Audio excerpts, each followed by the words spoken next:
Can we do what she is doing? As a smaller artist, there's not huge pressure put on us from labels, from fans. We just don't have that built-in pressure around us. We can drop whenever we want to. Problem is that we do not maintain that consistency. For someone like Cardi B, she has been consistent enough, but she is a big name artist herself. We will not always have those types of opportunities. It's really simple to get. Everything come with a price. You always get what you live. I hope you living it right. I don't tell what they don't know. They want me to make a show. I don't jump if I'm not paid, so put my racks up on the stage. Hey there, my name is LexC, and thank you so much for tuning in to LexChat for another episode. This show is about music and the entertainment industry, and we talk about different events, different trends that are happening, and we break those things down to help us learn better, to become better artists and better creatives. So thank you so much for joining me today. If you are new here, welcome. If you are returning, welcome back. Today, let's talk about Cardi B. She has not released an album in 7 years, but somehow she's managed to stay relevant by dropping singles and strategic collaborations. And I wonder, would we as independent artists who have not reached those heights in our careers yet, would we be able to do the same thing? Let's chat.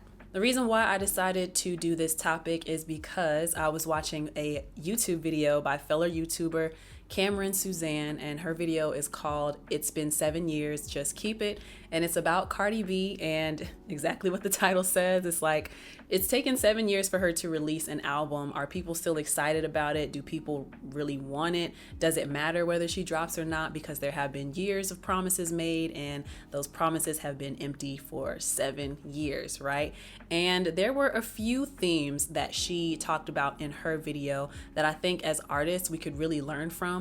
The themes that I was most drawn to are momentum and consistency, how to stay relevant, and what we as independent artists can learn from Cardi B, and if we can apply any of the things that she's done or is doing to our own journey as independent artists. So let's get into momentum and consistency. And I want to talk about when you hit big and become hot. The thing that is really cool about Cardi B, and very fortunate for her, quite frankly, is the fact that she got her rise and success and her fame from being featured on the show Love and Hip Hop for however long she was on there for, right? So her timeline pretty much goes from Love and Hip Hop, then comes the debut single Bodak Yellow, then what was that, 2017? Then comes the first album, Invasion of Privacy, in 2018. She wins a Grammy for that in 2019. And then what happened after that? We've seen a bunch of singles, a bunch of collaborations, but no album in the 7-year span since Invasion of Privacy was released.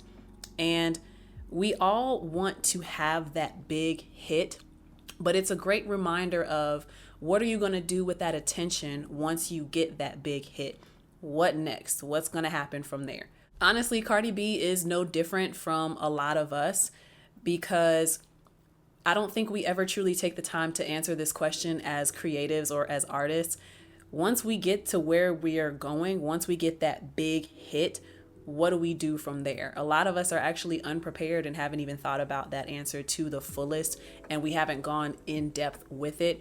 And even Cardi B, as we can see, there's not really, or maybe there was, but a lot of different factors have maybe contributed to messing up that sophomore album release, which we're going to talk about more in this episode of LexChat. But let's talk about some of the things that are going to help us be ready to take advantage of that big hit if it comes and when it comes. We should always, first off, be operating from the mindset that it is going to happen, and we should be creating habits that is going to make it possible to maintain longevity once we hit a certain level of success. You never change up what you're doing. It's usually a culmination of all the little things you've been doing up until a certain part, and then maybe you continue those things but at a different level, on a different kind of quality, but the habit remains the same. So when it comes to staying consistent, right? What is your plan? Because once you hit big, you have to maintain a certain amount of consistency. What Cameron Suzanne mentions in her video is there were a lot of instances where Cardi B and her team, they struck iron, they got hot, but then they let that momentum fizzle out. So Staying consistent is taking advantage of the momentum that comes when you get that hit, when you get that viral moment. So what's your plan? And you need to get really anal and really detailed about what your plan is, what's realistic for you, and how you're going to do it. So how many albums or singles are you going to do? How often are you going to drop? Are you going to do music videos? What kind of music videos? What is the level of quality of music video you're going to continuously churn out? Are you going to do performances? Are you going to do a tour? Are you going to do collaborations? How are you going to help yourself to stay consistent, whether it's for your own project or you're hopping on somebody else's wave? And what's realistic for you? You're asking the question, okay, am I going to consistently release albums and or singles? All right, I want to do an album. What is realistic for me? Can I do one album every single year? Can I do an album every other year? Can I do an album every 3 years? Decide what your plan is, what your budget is, all of those different things, and then create a habit, create a plan, create the discipline of how you're going to make that happen. If it's not realistic for you to drop an album every single year, maybe that's too much and it is really expensive doing music. Maybe you're more the kind of artist who wants to drop singles. Now, even though Beyonce warned us against this and she's very disappointed that people have moved to doing singles over doing albums, for a lot of independent artists, a lot of smaller artists, making music is really expensive, especially if you want to do it the right way, if you want to put out some kind of quality, because if you're not putting out quality, then you're not going to be competing with these bigger artists. Let's just be real. You might get lucky with a viral hit, but getting that consistency and maintaining a certain quality, like all of those things play a role. So if it's more realistic for you to drop singles and it's more cost efficient, instead of putting all your resources into one album and you don't even have the funds or you don't have the wherewithal to maintain consistent marketing, it might be better to just drop singles. Maybe you record all of those songs and you get your audience used to you releasing once a month. At one point in time, that's what I was doing for myself. And I just decided that on the 6th of every single month, I was going to release something, whether that was something for myself or a collaboration that I was doing with others. And for the most part in 2024, I was successful with keeping up with that what's the name? Keeping up with that timeline, keeping up with that expectation for myself. It's really easy for me because I am also an audio engineer, so I know how to record myself. I am friends with producers, so I have access to production and beats whenever I need it. And I do have a know-how of releasing music and how to get it distributed on different platforms. So it's more cost efficient for me versus somebody who doesn't have those skills and isn't really sure what to do with all those different things. So I did a really good job for the most part in 2024 of staying consistent. Now, I think I tripped up around September, November, but I will give myself grace with that because I managed to put out 2 collaborative albums, one with Cardi called Relations and Sinking Ships, and one with Trey Peace and producer Gray Keys called Like Yesterday. So make sure y'all go and check that out. So I gave myself a lot of grace because even though I didn't make it with one single on the 6th of every month last year, I put out over 25 songs for sure. If each album was at least 10, at least 25 songs were put out last year. So very proud of myself. And I think a surprise release of something that I worked on. But anyway, so that's an example of something that was realistic for me to do. And even I messed up on my own habit that I set forth for myself. But what are you going to do? What's going to be realistic for you? And how are you going to do it? Set your dates, set your expectations. What is your release timeline going to look like? Create a system for the releases that you're going to be doing. So with every single release that I would put out, there's a certain checklist that I had for myself. I wish I pulled it up, but I don't have it right here. But for every single release that I did, there was a checklist that I would follow. Put out the audio, create a lyric video. Well, I wasn't doing that. Put out the audio, put the lyrics up on my website and distribute the lyrics in as many places as I could find, whether that was CD Baby, whether that was Apple Music, my own website, anywhere that I could put my lyrics. Lyricfind.com, put it up, or Music Match is another platform to put up lyrics. I would release the audio, put up the lyrics. I would send out a newsletter to my email list that I have, and then I would post something about it on my social media. And that's just 4 things that I would make sure I would do. And then actually the 5th thing that I would do is make sure that I would send it out to radio people whose contact information I had. So put out the song, put out the lyrics, send a newsletter, send it, post about it on social media, and then send it to music people. Every single month, that's what I was doing. On top of the admin stuff of making sure that it's copyrighted, making sure that it is put onto Nielsen BDS so that it can be tracked online. 5 things, 5 steps. I know what to expect from myself every single release. You have to create a system for your releases if you are hoping to stay consistent.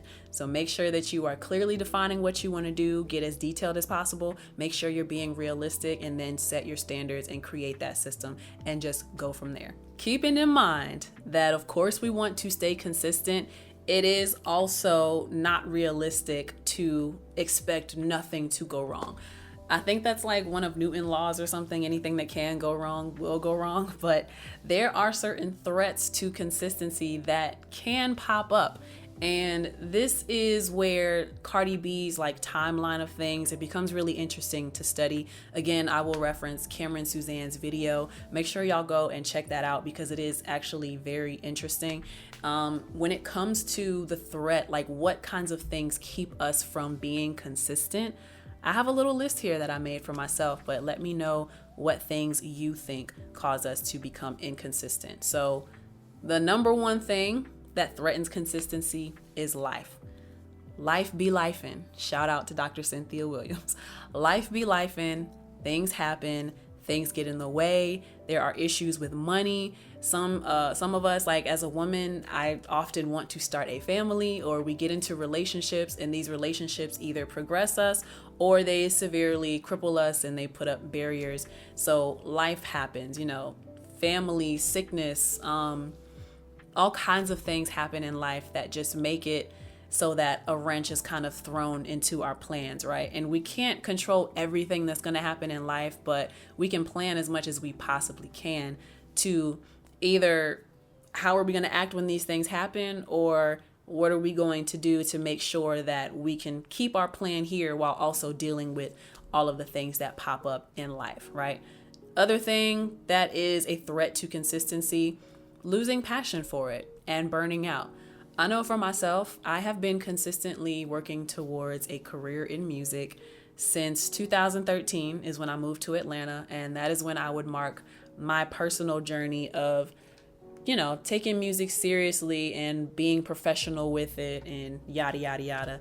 So you got to think from 2013 to 2025, that is 12 years that I have been consistently putting in work of some sort for music, for my career, to have a foundation in this whole thing, right? So that is me coming to school, learning audio production, and then I learned how to record for myself, and then I learned graphic design, and I learned marketing, I learned branding, I learned stage presence, and all these different things. And between all of that, I'm not making enough money from music, so I'm having like all these different jobs. I'm working in the gym, I'm working in restaurants, I'm working in like admin positions, I'm working for other people, I'm putting other people's creativity ahead of my own to pay my bills. And it becomes, for me personally, I'm in a unique situation because I do pay my bills with music, but there have been more times than not that I will have to put other people ahead of me because they are the paying clients and they are helping me to maintain my standard of living. So they get put before myself, and there becomes that whole mentality of, I'm putting others before me and I'm not doing what I said I wanted to do for myself. So all of those things play a role in threatening my consistency.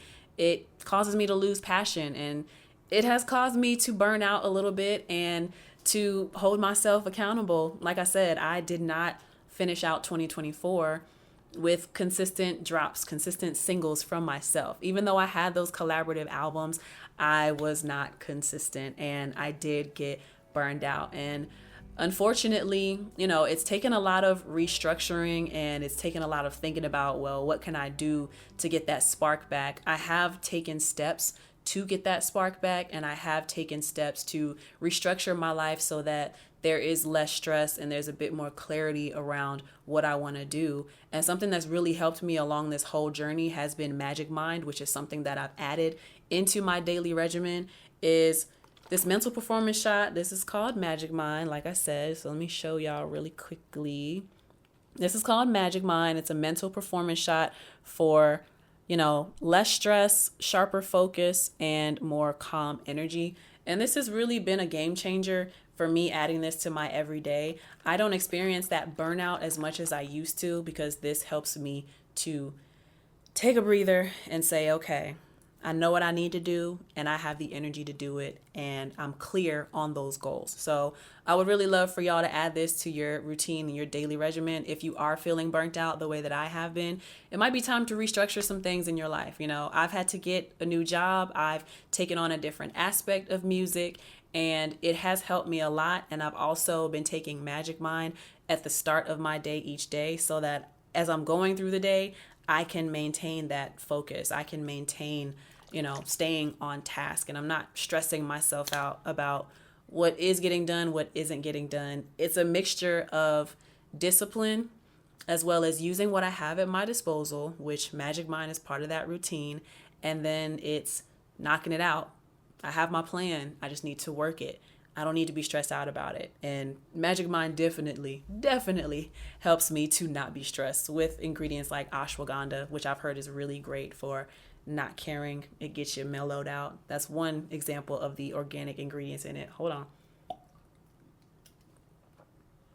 And it's green. There's green matcha in it. It actually tastes really good.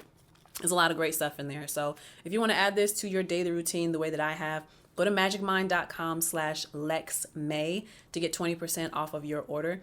That's LexMay, LexMay at checkout to get 20% off of your order. And I'm telling you, this really helped me with my burnout. I believe it'll help you as well, but you got to give it a try, give it a chance. And no longer is mental burnout a thing for me, right? So it's one thing to be physically tired, you just stop, rest, recalibrate. But to be mentally tired, everything stems from the mind and the heart. And when I don't have to worry about being mentally tired because I'm taking something like Magic Mind, then that burnout is not something that I have to worry about anymore. I'm Young Sick says lack of clear goals and steps threatens consistency. And I agree with that so much. If you don't know what you're doing, you are less likely to do anything. And a lot of people say what they want to do, but they don't act on doing it. And I'm going to mention this at the end of the episode as well, but there was a podcast I was watching and listening to earlier. It's called the Personal Finance Podcast by Andrew Giancola. I think that's how you say his name. He had a guest on there named Pat Flynn, and the name of the episode is, let me see. The name of the episode is The Fastest Way to Learn Anything. And basically the overall message is the growth is in the doing, it's not in the learning. So we can also cause burnout if we are constantly taking in information, but we're not doing anything to act on the information that we've taken on. So the idea being that we want to do something, okay, how do I do that thing? You start right there. And then when you're ready to take it to the next step or the next level, learn something about that next step or find somebody who is at that next step and ask their advice, and then you execute. And then you learn, and then you execute. But this constantly taking on things, but then never acting on it, that will drain you so much. It's much better to just do it, right? Something else that threatens consistency is the fear of not living up to expectations. We saw this with Cardi B, where she was always like, well, and it's a huge run that she had to go from Love and Hip Hop to a smash debut single, Bodak Yellow, to a Grammy award winning album, Invasion of Privacy. That's a lot of pressure. That's a lot of expectation that a lot of people would crack under that kind of pressure, right? So I definitely am very understanding of Cardi B maybe being a little hesitant and being a little doubtful of herself. But to you and to myself as independent artists, we're not yet at that level where we really need to be worried about expectations. Like, yes, we want to be better than we were the day before, but when you think about it, the only people that we have the only people who have expectations of us are ourselves and the comparisons that we draw to others, and maybe those closest around us. But part of the advantage we have of being smaller artists is that we don't have to deal with the constant criticism, the open criticism that somebody like a Cardi B deals with, because we are not yet at that high level. So it shouldn't be something that we worry about, but we often place unrealistic expectations on ourselves to perform, and then that stops us from releasing anything in the first place. I also posted a clip from Kev on Stage where he was like, you control the output, you do not control the outcome. So you do as much as you can and then you just see what happens. But if you never do anything, you can't see what's going to happen because you're not giving yourself the chance. You're holding on to it, and now nobody but you and your hard drive is going to know what you have because you're not releasing anything or you're not posting anything. So put it out, do it, just do it, get help. And then the last thing that could threaten consistency, which is part of my list that I came up with, is if you are signed to a label, then you might have to worry about the approval of the label. Or sometimes there are things that are going on company-wise, business-wise. The executive who was like your cheerleader, the executive gets fired or demoted, or the company is restructuring. And this is something that has been happening to Cardi B as well. I believe she's signed to Atlantic. All the information that I'm giving y'all, I got this from Cameron Suzanne's video. So y'all make sure y'all go check that out. I do have it linked for you. But apparently Atlantic was undergoing, restructuring, and they dropped a lot of artists so that they would have more funding available for their big hitters. And that is something that can slow down a release process, that can slow down dropping music. Now, if you're an independent artist, we don't have to worry about stuff like that. We just have to worry about our own discipline and the structuring of our goals. Did we do a good job of creating a plan, creating it in detail, and then setting realistic times, dates, expectations of when we're going to do things by? That's really what we have to ask ourselves. Let's get into my next theme, which is staying relevant. In my opinion, Cardi B has done a very good job of staying relevant over the years. How has she done this? Like I mentioned, she is riding the wave from the success of her rise from Love and Hip Hop. Was she on Love and Hip Hop Atlanta or New York? I don't remember. She probably switched between the two, but she's definitely gained her fame and she got her big start from being on Love and Hip Hop. She had her smash debut single, Bodak Yellow, which was 2017. She had her Grammy award-winning album, Invasion of Privacy, came out in 2018, and then she won the Grammy for it in 2019. She's likable, she's relatable, she's willing to share with fans, and she goes live very often, something that I could stand to do more of myself. I used to go live all the time, but now I just feel like I'm coming out of that burnout and I have a clearer vision, so I'm getting back on live with the Lex Chat, as you see here. And anybody who's tuned in live on Instagram, thank y'all so much. I will be reading your comments after. Ask any questions and I will get to them by the end of this episode. But yeah, engaging with fans very often, that gives like a personable connection to the people who are personally invested in your story. And because she is always on live, and because she has built and garnered this fan base from Love and Hip Hop, and then she had so much success with Bodak Yellow, and then her first album got a Grammy, she has a fan base that is built up, and they are invested in her personal life as well as her music. Probably more so her personal life right now, but she's still very likable. She's still like someone that people tune in to watch, and they want to know what's going on with her. And even though there has been no album in 7 years, she has been consistent with dropping singles or doing some sort of strategic collaboration where she's hopping on a song with an up-and-coming artist who's hot. Those examples, and I'm just going to give you a list. It's Money, which was a single. Taki Taki was a feature. Please Me with Bruno Mars, which was like a collab. Press was a single. Twerk with the City Girls, that was a feature. There was the collaboration with Megan Thee Stallion, which is WAP. She had Up, which was her single, a Wild Side feature with Normani, No Love feature with Summer Walker and SZA, which I don't think I've heard that song. What did y'all think about that? Because I don't know. There's Despacha, which was a feature with Rosalia. She had Hot Ish with Kanye West and Lil Durk.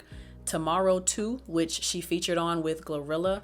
There was the Bongos collaboration with her and Megan Thee Stallion. There was the Like What single, which I don't remember that one. There was her single Enough, Miami. Is that what it was? Yeah. And then apparently she released something in February of 2025 of this year with Partisan Fontaine called Toot It Up. I didn't even know that was a thing, but apparently she released that. So these are just like, major features that she's been doing since the release of her album in 2018. So she's managed to have like some really big hits within those singles and collaborations. And that's how she's been able to maintain her relevancy. She has also done brand deals. I remember when she had the thing with Fashion Nova, the collaboration with them, that was like her first really huge collab, right? Like that was great. She also has like these whip shots. She's been in a bunch of commercials and she just keeps popping up and showing up in these different arenas, which is keeping her relevant. And then, like I said earlier, she's always on live. She's doing her snippets on live, snippets of her music, which can be great to connect with the fans, but also she was using those lives to preview those snippets to see how people were reacting. And I think that was also informing whether or not she was going to release those things. And maybe she got too in her head and, the pressure of keeping up with the success of Invasion of Privacy. If people aren't feeling it, it's like, oh, I'm not going to drop it. Versus what if that was something that she really wanted to do for herself? Why not put it out? Why not drop it? Just need to adjust my camera a little bit. There we go. And then the last thing that's been keeping Cardi B relevant, which I did briefly mention, but personal drama that people are invested in. And the main examples of that, drama with fellow castmates from Love and Hip Hop, some of those things spanning over years. There was the drama that has gone on for years between her and Nicki Minaj, which has finally kind of simmered down a little bit. Like people don't care as much, but the two fan bases definitely still go at it. And then I wanted to say her biggest op, but that's kind of disrespectful. But I don't know. It is what it is. Her relationship with Offset and all the craziness that's been surrounding that. So those are like these huge events throughout her career that have kept people invested in what she's doing. And the music, has kind of taken a little back burner to her personal things, but these things have managed to keep her relevant. Now that brings us to our last and final talking point of the video. Should you or can you do what Cardi B did? As an independent artist, my answer is no. I don't think we can really do what Cardi B did or what she is doing. We can maybe do what she did, but can we do what she is doing? Why or why not? My personal answer is no, but y'all let me know what you think. Anybody tuned in live on Instagram, let me know. And anybody on YouTube or the streaming platforms, let me know in the reviews in the comment section. Let me read Gray Keys' comment really quick. This is at Gray Keys Music for anybody wondering. I have always been #team singles. In my opinion, the appetite for a complete body of work project has reduced dramatically. And I would have to agree with that. So there is a silver lining for independent artists when it comes to this, right? So I did mention earlier that if releasing an entire album is not realistic and doable for you, we really don't have to do it. And whose expectations are you holding yourself to? As a smaller artist, we are not expected, there's not huge pressure put on us from labels, from fans. We just don't have that built-in pressure around us, right? So we really do have the advantage of we can drop whenever we want to. And whatever is realistic for us, whatever is doable, that is what we can do. The problem is that we do not maintain that consistency. And for someone like Cardi B, she has been consistent enough, but she has tied herself to big name artists. She is a big name artist herself. She has her label, their machine, and their funding, So she's been riding that success of major publicity from Love and Hip Hop, from the big name collaborations, from her label who puts her in certain positions to be successful, right? As smaller artists, as independent artists, we will not always have those types of opportunities. I once paid for a feature for a major artist, somebody who's not like relevant in this era per se, but he definitely hits for the nostalgia crew, and he's someone that I grew up listening to. I paid a few racks for that feature, and you know what the song did? Absolutely nothing. It did absolutely nothing, and I was mad that I spent the money on it. Well, it was like twofold. I was happy that I got the feature, but also I should have used that money for promotion or just something else to help further myself. So, we can only do those things every so often. I personally do not make as much money as I would like to be able to consistently get big name collaborations, but it is something that can help, but it's not something that we should bank on. We should bank on consistency and what is a consistent budget that we can maintain, right? And like I said, Cardi B is also backed by major labels. I thought I told you not to go to sleep. My computer just went to sleep, y'all. That's crazy. But she's backed by the major labels. She has ties to the big names. She tied herself to Offset was a big name. Migos was a huge thing. And then Cardi surpassed him, which might be causing some of the issues in her. It might have caused issues in her relationship, but she has surpassed him. But she strategically tying herself to these people to continue to stay relevant or to continue to climb. At the very least, staying relevant. I think she's done a really great job. And like I mentioned before, she now has that dedicated fan base because of the things that she's done over the years. The Love and Hip Hop, the collaborations, the successful album, the high profile marriage. All of those things have played a role into getting her where she is today and keeping her relevant, or at least she has people who are invested in her music and in her personal life these days. Now, like I said earlier, and like Gray Keys said earlier, we do have the advantage of choosing albums versus singles. Does it really matter? Not really. Not really. You can decide at the level that we are at right now, we can decide what we want to do. For someone like myself, like I mentioned earlier, it is easier for me to be consistent as long as I keep myself disciplined, and I have not. I did fall off at the end of 2024, but can you blame me? I did 2 collaborative albums and a movie, so okay, don't come for me, and I won't come for myself because I will have grace for myself. But for me, it is easier for me to do something like putting out an album every year if I really put my mind to it, because I have the skill set of recording myself. I know enough about Final Cut Pro. I have my own camera, which I'm recording this podcast on. I have my own home studio. I've made certain decisions over the years that make it so that I don't have to spend money that a lot of newer artists would have to spend money on, because I put myself in a certain position or I've learned certain skills. So I could maintain albums every year if I wanted to.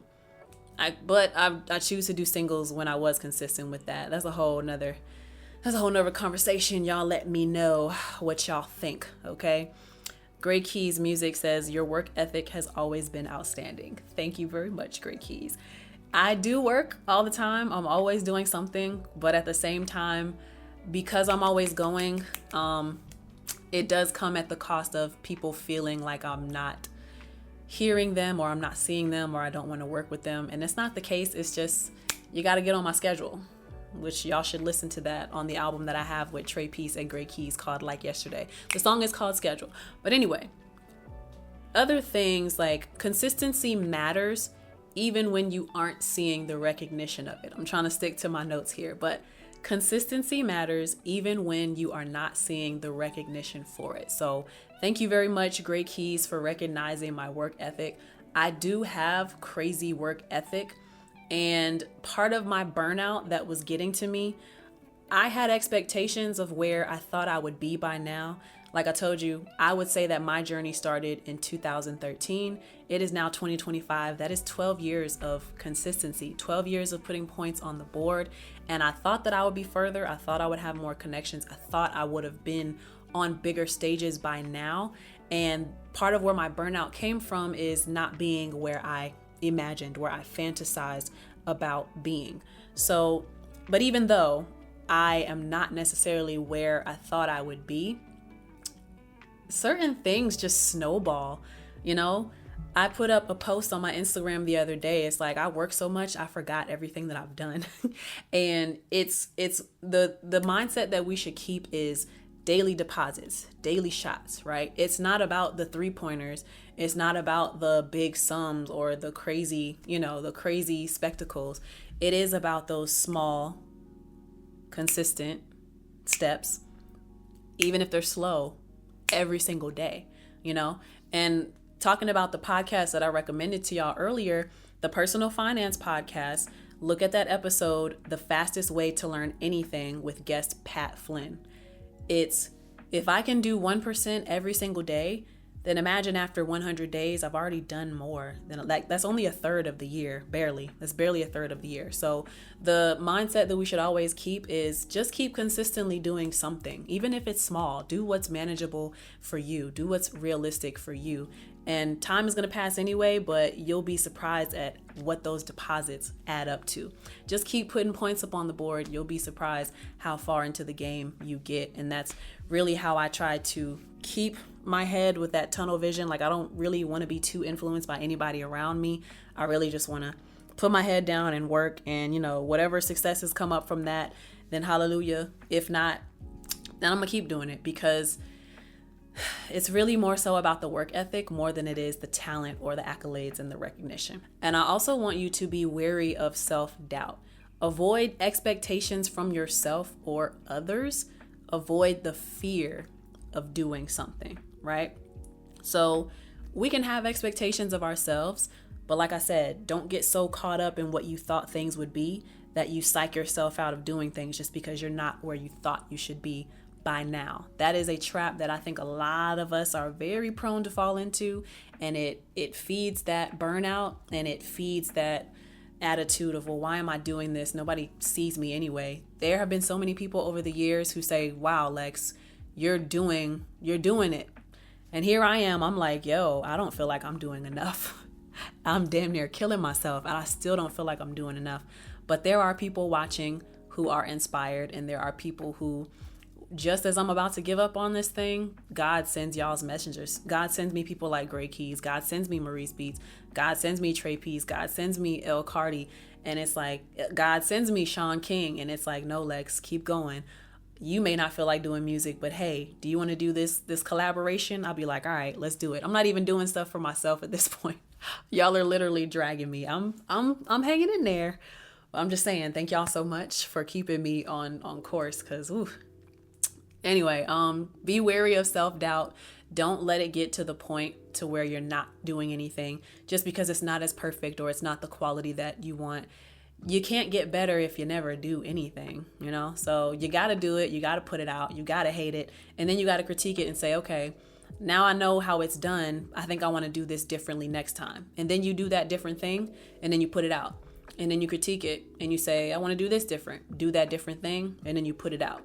And you just keep building from there. And like, by law of mathematics, it will get better, or whatever law that is. I don't know.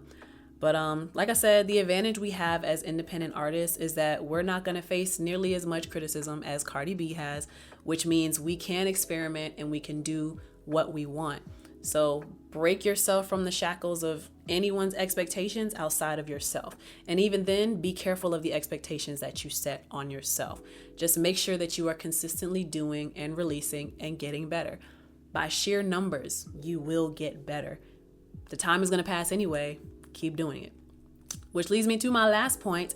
Timing matters, but creating habits matters more. Okay? So even if you hit big, you will have a built-in system of how you release things, what you're doing every time you release something, which will help your success and it will give you longevity. So create the habits now. Create the work ethic now. Create the mindset now. Continue to do that. Continue to build on that. Okay? And a final mention that I want to give y'all, again, I really would highly recommend that you listen to the podcast, the Personal Finance Podcast with Andrew Giancola. He has an episode called The Fastest Way to Learn Anything with guest Pat Flynn. like I said, the growth is in doing, it's not in the learning. So I want y'all to hold on to that. I would love for y'all to check that out. And let me see if anybody has any comments or questions that I missed on Instagram Live. Let's see. I am Marcus Beats. What's up? Thank you so much for tuning in. Shwayhill.1829. I've told a few people about you. Hopefully it works out for you. Thank you so much. Thank you so much, Sway. Great Keys. I read that one. What's up, Maurice? Maurice Beats says, planting the seed. Yes. Maurice Beats says, it's coming. Just got to keep planting the seeds. Someone is watching. And I agree with that. Keep planting the seed. Someone is watching. We don't know who. We really don't need to concern ourselves with who is watching or who is taking notice. But people do notice the work ethic. People do notice, like, oh, wow, Lex is doing this. Oh, wow, Lex is over here doing that. Oh, wow, Lex, you know so-and-so because you're doing this. Like, if you use me as an example even, I'm just doing stuff. I'll just be doing stuff because I don't care. I don't care to look like the traditional artist. I don't care to do what is expected of an artist. I literally, and I'm having so much more fun approaching it this way. I'm doing it because I want to. So that takes the pressure off and it allows me to just experiment and really tap into that creativity. Now, where I do need to do better is the discipline. Since I've restructured things in my life, as far as getting 2 new jobs, I really am struggling right now. Well, I'm figuring out my schedule and how things will fit within that schedule. So I'm working a part-time job and then I'm basically don't have my Saturdays anymore. And that leaves 2 or 3 days a week that's open for either going to the studio to record other people or having the discipline to record myself. So I'm still working on it for myself, but I would highly recommend that you take some of what I'm telling you. And we also use artists like Cardi B as an opportunity to learn. And, you know, we figure out what is our plan, what's realistic, what are our expectations, what's the standard that we're going to set, what's the habit that we're going to create. Okay. So if you guys have any questions about anything I've said throughout this podcast, please let me know in the comments section if you're watching on YouTube or in the review section if you're listening on a podcasting platform. And tell me, what do you think about snippet culture? Do you take part in it or practice it? Do you allow people on lives to listen to unreleased music and see how they react before deciding whether to put it out or not? That's interesting to me. Great Keys asks, what was it again? The fastest way to learn anything? Yes, so one more time. It's called the Personal Finance Podcast. And the episode is called The Fastest Way to Learn Anything with Pat Flynn. I would highly recommend. And I will also link that video. I will link that podcast episode in this YouTube video, in this podcast. I will also link you to Cameron Suzanne's video. Let me see the name again. It is called It's Been 7 Years, Just Keep It. So I will link that video as well because that is what inspired this whole chat.